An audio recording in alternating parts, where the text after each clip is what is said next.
ሰላም ጤና ይስጥልኝ የተከበራችሁ ተመልካችና አድማጮች የቻናሉ ቤተሰብ ተከታታዮች በማዕከላዊ ጎንደር ዞን ታጥቀው ሲንቀሳቀሱ የነበሩት መንግስት የዘረጋላቸውን የሰላም ጥሪ ተቀብለው መግባታቸው ተሰምቷል። ይህን ጉዳዮች እናነሳለን።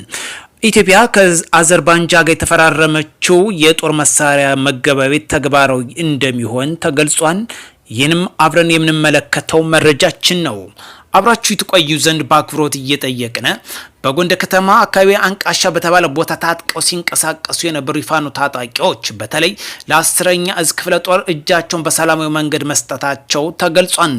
በዚህም ሲጠቀሙበት የነበሩትን የትጥቅ መሳሪያ አንድ ብሬን ጨምሮ የተለያዩ ተተኳሾችን ከመሰለ ክላሽ መሳሪያ ጋር በሰላማዊ መንገድ ማስረከባቸው ታውቋል። በዚህም የ10ኛ እዝ ክፍለ ጦር እጃቸውን መስጠታቸው በተለይ ዋና አዛዥ ኮሎኔል አሸናፊ ብርቄ በተገኙበት አቀባበል እንደተደረገላቸው ተገልጿል።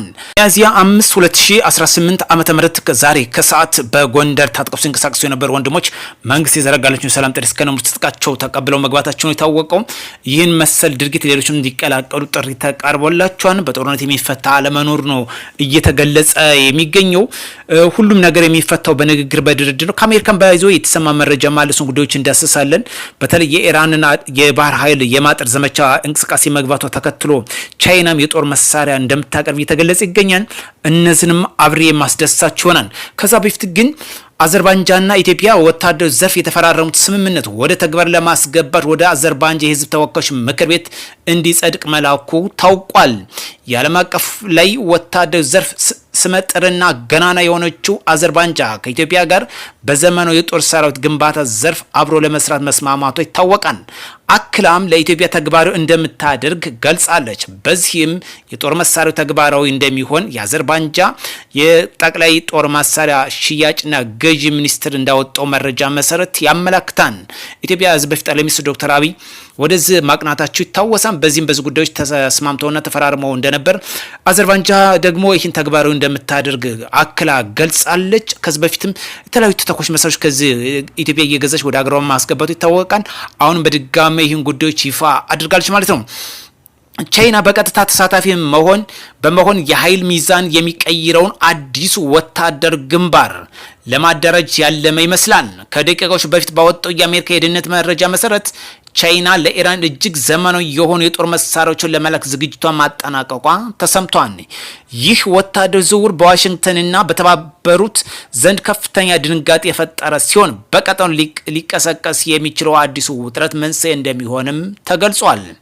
የአሜሪካ ጦር በማዕከላዊ እዝ ለባህርተኞች በላከው መልእክት ፍቃድ ሳያገኝ እገዳ ወደ ተጣለበት አካባቢ የሚገባ ወይም የሚወጣ ማንኛው መርከብ ለጠለፋ አቅጣጫ ማስቀየርና በቁጥጥር ስር ማዋል እርምጃ ይደረጋል ስትል አክላ ገልጻለች። ይህን መግለጫ የሰጠችው በሆርሙዝ ሰርጥና በኢራን ዙሪያ ማንኛውም የባህር ኃይል እንቅስቃሴ በሷ ቁጥጥር ለማድረግ በከፍተኛ ሁኔታ እየሰራች ይገኛል።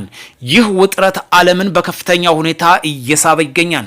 በተለይ የአሜሪካ የባህር ኃይል ወደ ከፍተኛ ደረጃ በመንቀሳቀስ ወደዚህ ቀጠና በማቅናቱ ነው የተባለው። የአሜሪካ ፕሬዝዳንት በኢራን ላይ ሊሰነዘሩ የጥቃት ዛቻ የኢራን አብዮታዊ ዘብ ጠንካራ ምላሽ ትሰጣለችም ብሏል። አብዮታዊ ዘቡ የአሜሪካ የኢራን ወደቦችን የምትዘጋ ከሆነ በአካባቢው ያለው ውጥር ከመቼውም ጊዜ በላይ ይባባሳል ስትልም አስጠንቅቃለች። ኢራን የጦር ክፍሉ ባወጣው መግለጫ በፐርሺያን ገልፍ እና በኦማን ባህር ላይ ያለው የደህንነት ሁሉም እኩል ለመረጋገጥ ካለበት ጠቅሶ ደህንነቱ ለአንድ ወገን ብቻ የሚተው ከሆነ ግን አንድም ጉልፍ ወደብ ለሰላም አይሆንም ብላለች። ኢራን ከአሜሪካ የሚሰነዘርባትን ማንኛውም ጥቃት ለመመከት ዝግጅቷን ሙሉ በሙሉ ማጠናቀቋን አስታውቃለች። ይህ ጉዳይ በሁለቱ መካከል ብቻ ተገድቦ እንደማይቀር የዓለም ተንታኞች በከፍተኛ ሁኔታ እየገለጹ ይገኛሉ። በተለይ በፓኪስታን ሲካሄድ የነበረው የንግግርና የድርድር ጉዳዮች ትራምፕ በሰጡት መግለጫ ጥሩም ነበር መጥፎም ነበር ያለው መግለጫ ይታወሳል። በተለይ መጥፎነቱ ለኢራን ጥሩነቱ ደግሞ ለንግግር መቅረቧ በመግለጫ በሰጡት ላይ ይታወሳል። ነገር ግን ከዛ ከድርድሩ ከፈረሰ በኋላ አሁን በሰጡት ዛቻና እንቅስቃሴ ጉዳይ ኢራን ደግሞ ያጠፋ ምላሽ እንደምትሰጥ አስታውቃለች ማለት ነው። በተለይ በዋነኛነት የአሜሪካ የባህር ኃይል መሰረት ያደረገው ሆርሙዝ ሰርጥ ማንኛውም እንቅስቃሴ በራሱ ቁጥጥር ለማድረግ የሚያደርገው እንቅስቃሴ ነው። ይህ ደግሞ ኢራን የማይገደብ የሚሳኤል ናዳ ዘንባለው እያለች መግለጫ ሰጣለች። ይህ ጉዳይ ወዴት እንደሚያመራ አብረን የምንመለከተው ይሆናል። አንድ ነገር ልብ ብሎ ማዳመጥ የሚያስፈልገው ሁሉም የአሜሪካም የኢራንም የእስራኤልም ዋና ዓላማቸው ብሔራዊ ጥቅማቸውን የበላይነት ለማስጠበቅ ነው። እኛ ወደ ራሳችን ሀገር ስንመለስ ክልላዊ ነው የብሔርተኝነትን ማስፋፋት ዘመቻ ይመስላል። ጽንፍ ይዘው በተለያየ አቅጣጫ የፋኖሽን የዋት የተለያየ ስም በመስጠት ለብሔራዊ ጥቅም እንዳንለው ከብሔራዊ ጥቅም የወጣ ብሔርተኝነትን ተላብሶ ለባዕድ አሳልፎ የመስጠት ዘመቻ እየሰሩ ይገኛሉ።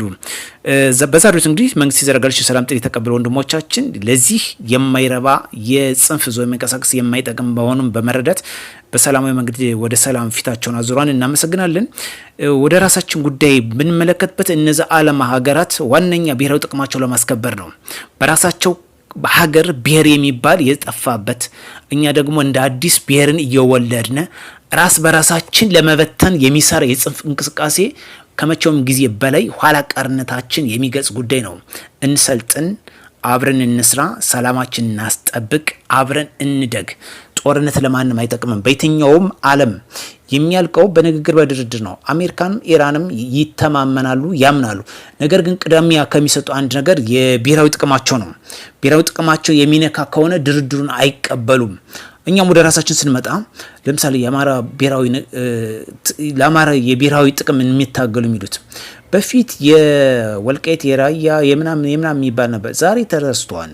የስልጣን ጉዳይ ነው አድርገውት ያለ።